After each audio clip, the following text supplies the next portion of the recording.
As soon as the sun shines its first rays, we're relaxing on the terraces and dreaming of cocktails that taste of summer. There's a new kid on the block of competitors of Spritz and other variations of bittersweet and sparkling drinks. The Chandon Garden Spritz. Chandon, one of the brands of the Moët Hennesy group, is masterfully managed by a Luxembourger, Philippe Schaus. Moët Hennesy, in a few figures, is more than 200 million bottles sold worldwide. It's 78,000 employees and 6 billion euros in turnover.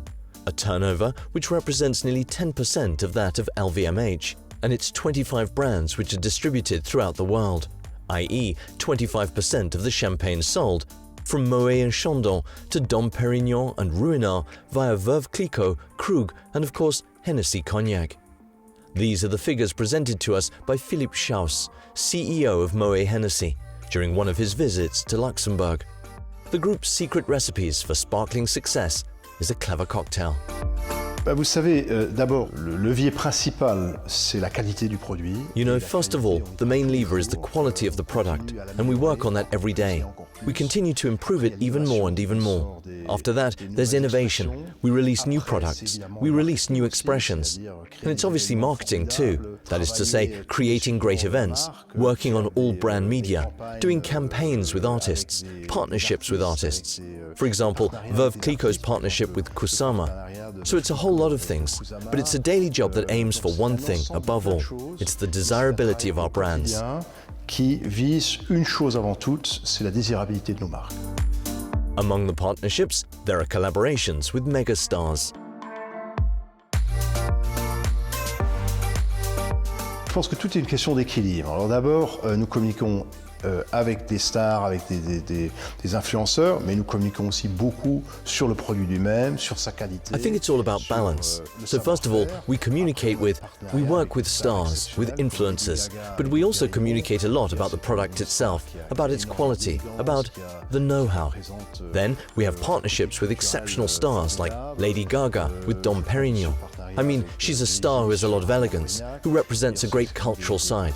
I'm also thinking of the partnership with Jay-Z on Armand de Brignac. I mean, it's partnerships with exceptional people, who for many people on the planet represent something aspirational, luxurious, something chic. And after the influencers, we try to choose people well. So I would say that afterwards, we can always have situations that are out of control, but in most cases, we still have partnerships with people who are completely aligned with our sense of elegance, our sense of luxury, our sense of quality. Aligné avec notre sens de l'élégance, notre sens du luxe, notre sens de la qualité. One group, but many brands, and just as many different personalities. Pour nous, ce qui est très important, c'est que chaque marque, chez nous, c'est une maison. For us, what's very important is that each brand with us is a house. When I say house, that is to say that there's a house president. For example, Veuve Clicquot or Glenmorangie, our whiskey, or Belvedere vodka. These are all houses, or Moët Chandon. Behind the house, there's the president of the house. There's a marketing team, and the house will develop its brand, its product, independently of the other houses. Because it's absolutely vital that the personality of each house be preserved and developed and not diluted in the personality of other houses. Il ne se dilue pas dans la personnalité des autres maisons. A little innovation now for any summer period, fresh and fashionable bubbles with the Chandon Garden Spritz. A sparkling wine as only the house knows how to make them, with a special twist, an orange liqueur made from local Argentine oranges, herbs and spices, without artificial flavors or colors. Alors, Chandon Garden Spritz. So Chandon Garden Spritz is a truly exceptional and special product for Moët Hennesy. First, you should know that the Chandon brand was created 60 years ago by one of the great bosses of Moët and Chandon, who wanted to export champagne know-how to exceptional terroirs outside Europe. And so he created this brand, Chandon, in Argentina. He created it in Brazil, in the United States, in California, in Australia, and then later in China and in India. En Australie, et puis après en Chine et en Inde. Et donc dans toutes ces entités qui ont été créées, il a acheté. In all these entities that were created, land was purchased and winemaking units were created to create high-quality sparkling wines. Chandon, the Chandon bottle that you have in front of you, it's even the most spectacular evolution of all that, since at some point, a few years ago, our teams at Chandon Argentina had the idea of using oranges, which don't grow far from Mendoza, where our vineyards are located, to create an orange liqueur that they added to the champagne. Well, rather to the brut sparkling wine, at the time of disgorging.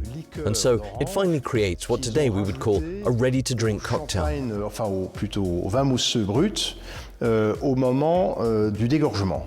Et donc ça crée finalement ce qu'on appellerait aujourd'hui un cocktail ready to drink.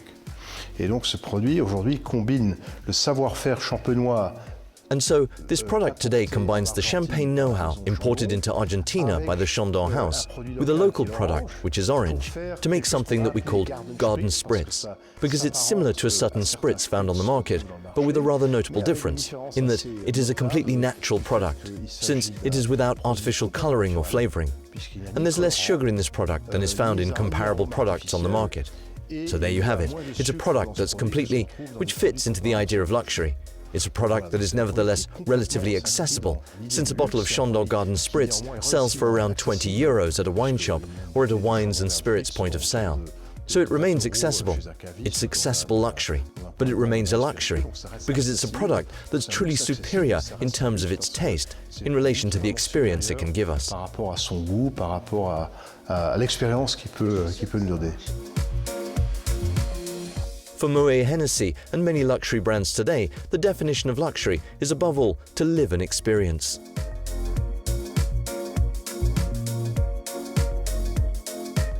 Nous ne vendons pas des produits, nous vendons des expériences. Nous développons des expériences. We don't sell products, we sell experiences. We develop experiences. Moreover, the leitmotif, or the mission of Moët Hennesy, is to create and develop experiences for the consumer. And so, in these experiences, we use the codes of luxury in relation to the story that we're going to tell about the product, in relation to the excellence of the product that we will want to achieve and always exceed, and in relation to how we market it. So we're going to draw inspiration from luxury codes for products that are sometimes very, very high-priced products, and sometimes, like with Chandon Garden Spritz, a product that is quite accessible to a large, quite broad population, which can range from, let's say, 20 years old to 80 years old. There really is no limit. 20 ans à 80 ans, il n'y a pas vraiment de limite. For the brands of the group, sustainable development has become the new challenge. It's unthinkable not to get involved.